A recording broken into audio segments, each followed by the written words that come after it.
Farms in deep red Texas are shut down, and Donald Trump is the reason. Now, as you know, Donald Trump has shifted ICE from focusing on criminal immigrants to going after easier targets such as job sites to pump his numbers up. But farms are hurting because of this, as many of their workers are either being deported or not showing up for fear of being caught up in these raids. And because of this, they're essentially shut down and no work can be done. Just take a listen to one farmer. 3 weeks it started to slow, but this last week or so has been huge. That's when it's like zero people wanting to come out. And zero people going to work the farms. And while yes, these farmers are in the find out phase, we're all going to be in it, because they're talking that our food supply is going to be shut down or have major interruptions. And it's not just Texas, it's California and Washington. We are finding out that yes, immigrants do help the American economy. Immigrants are part of the American fabric. We just didn't realize it till it was too late.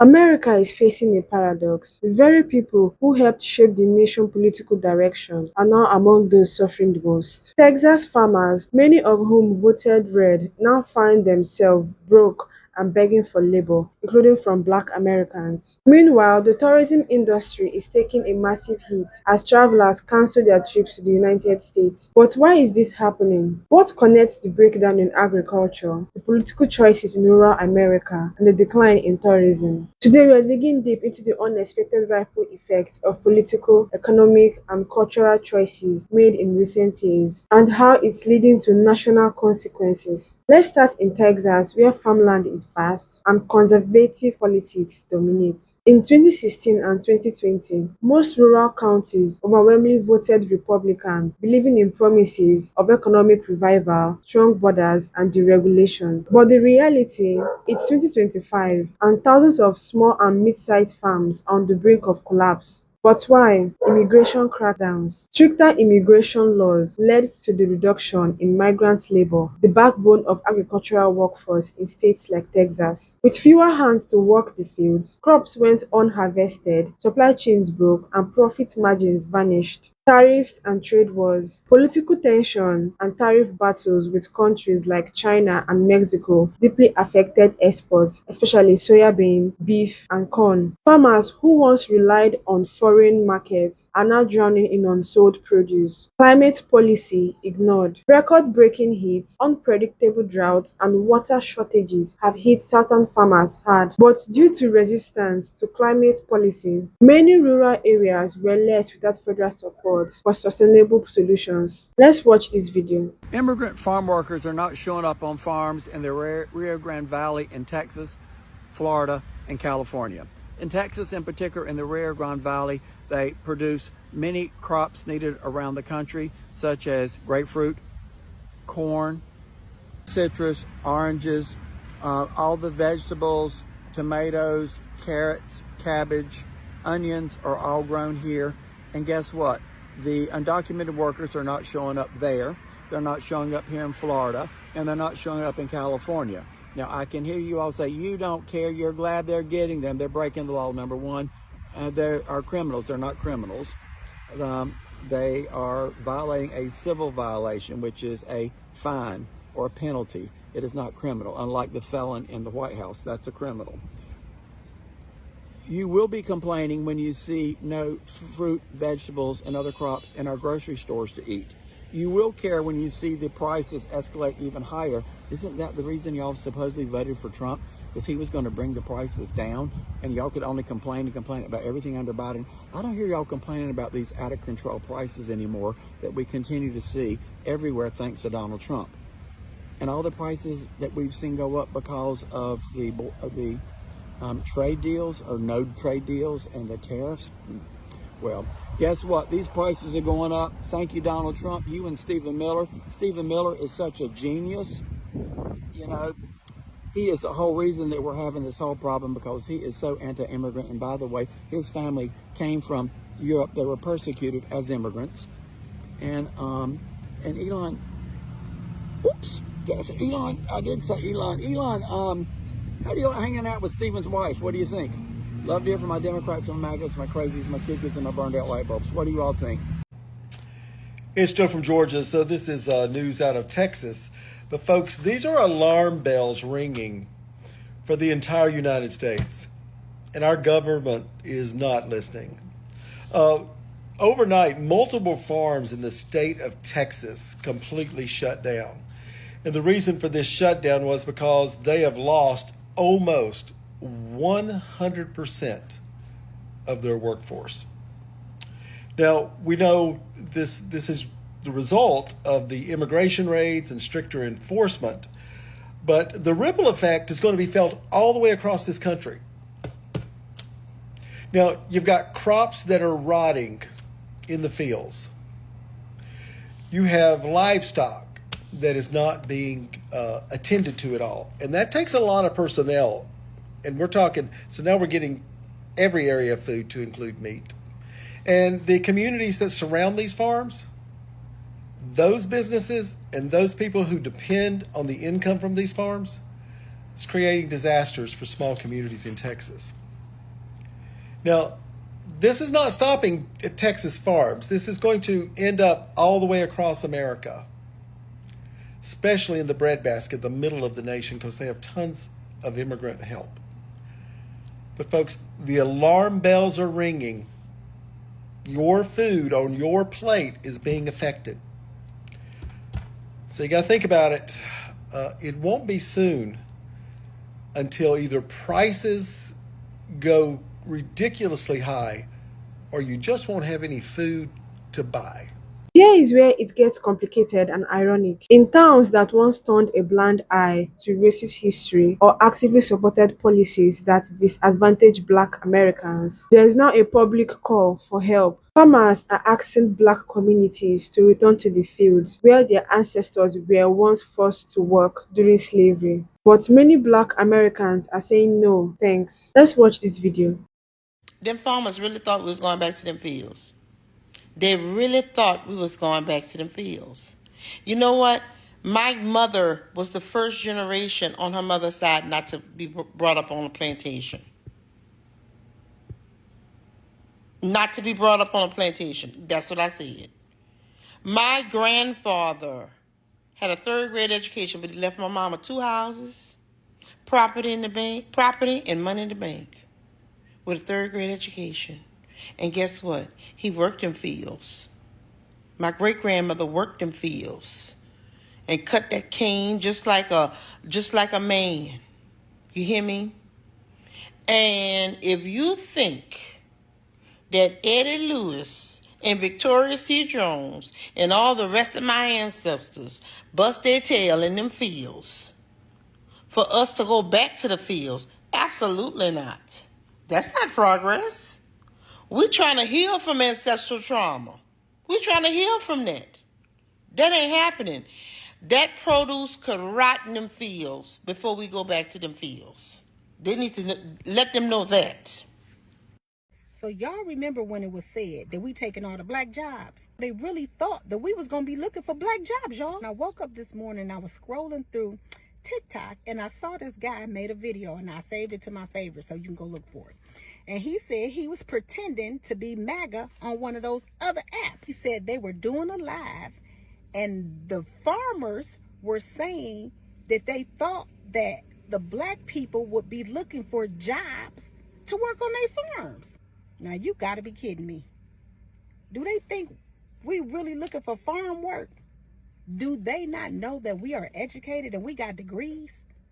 And being a farm worker ain't even in the jobs categories that we be looking for. They really don't know how educated some of us are. They don't know how many degrees a lot of us have.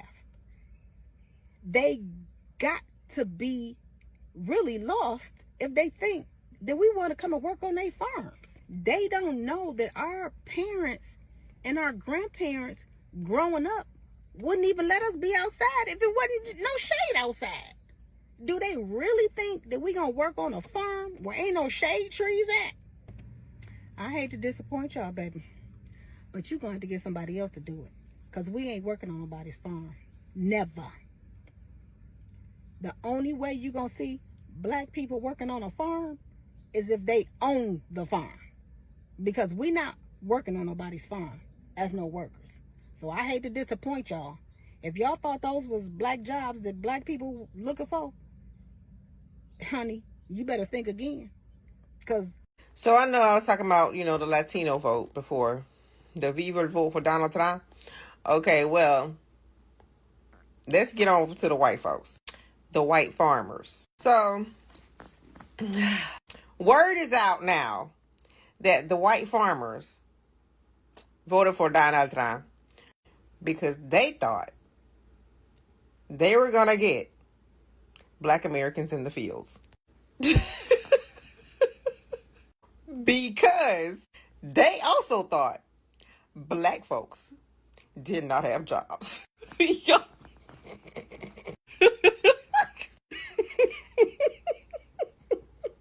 So when we put this all together, somehow the white farmers were convinced that black folks don't have jobs. We don't work. we don't work. And so they voted for Donald Trump because they thought, okay, he gonna send them in the fields. So Donald Trump and them, with their whole Project 2025, said, okay, so we got to make this happen. So we got to cut these DEI stuff, all this DEI stuff, to put black Americans out of work. When in reality, they put a bunch of white folk out of work just to get black folks out of work. While farmers struggle, cities across America are facing a different problem. Tourists aren't coming. In 2023, 79 million international visitors came to the US. In 2025, that number has significantly dropped.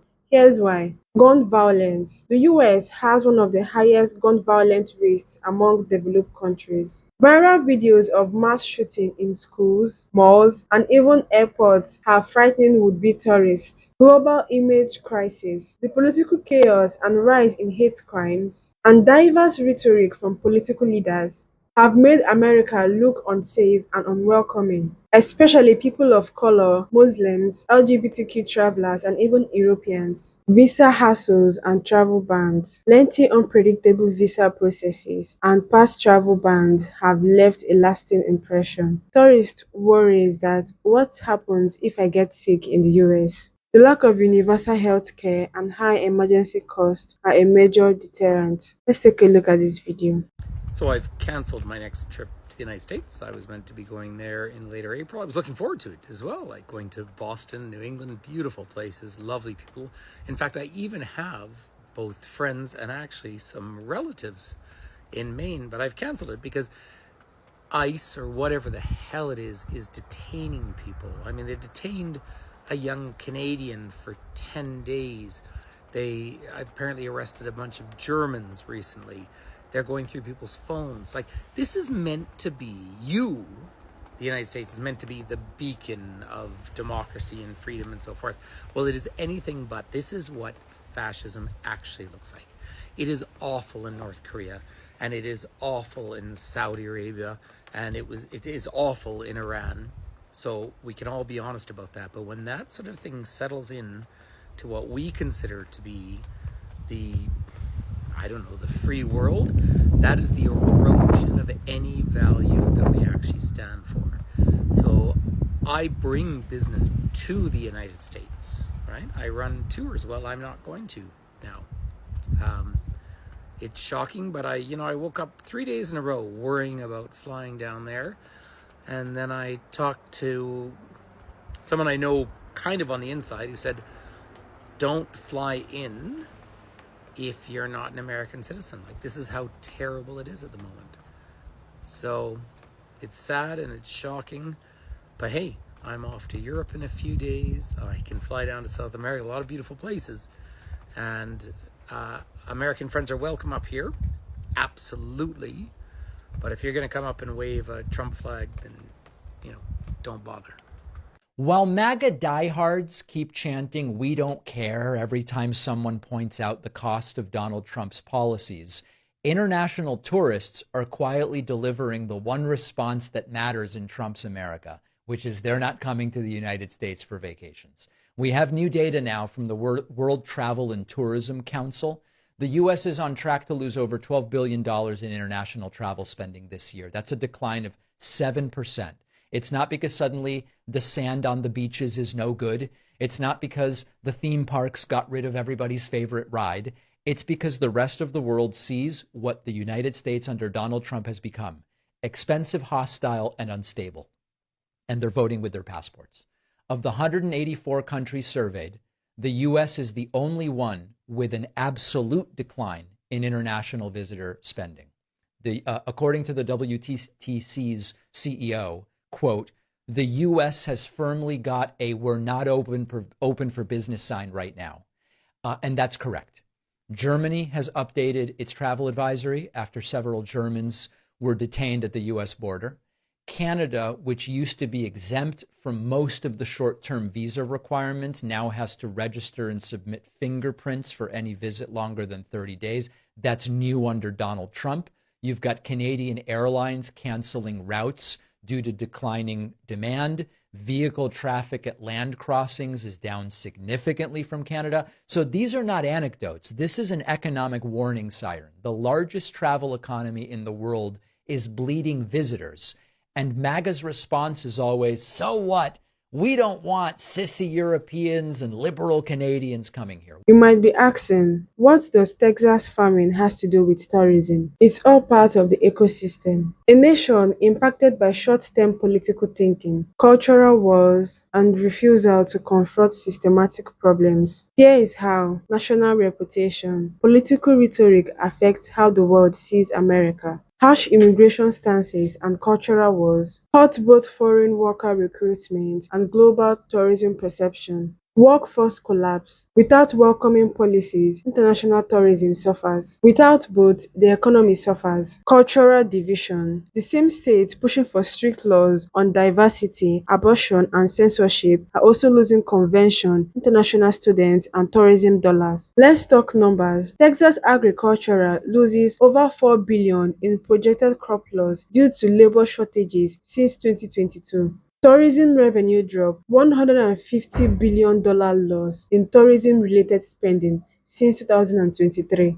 Local job impact, hundreds of thousands of jobs lost, not just in farms, but in airports, restaurants, entertainment venues, and transportation. And this isn't just a red state problem or a blue state problem, it's a national crisis. So what do? Reform immigration sensibly. Immigration isn't a threat, it's a solution. America needs migrant labor to feed itself. Rebuild global trust. The US must restore its image as a welcoming, responsible country through diplomacy and internal reform. Address racial injustice. Asking Black Americans for help means confronting the past and actively repairing it through reparations, equity, and inclusive policymaking. Invest in climate solutions and workers' rights. Climate change is real. Workers, both domestic and immigrant, need protection, fair wages, and dignity. This isn't just about tourism or agriculture. It's about who we are as a country and who we want to become. We can't harvest unity from seeds of division. It's time to rewrite the story together. And thanks for watching. Bye.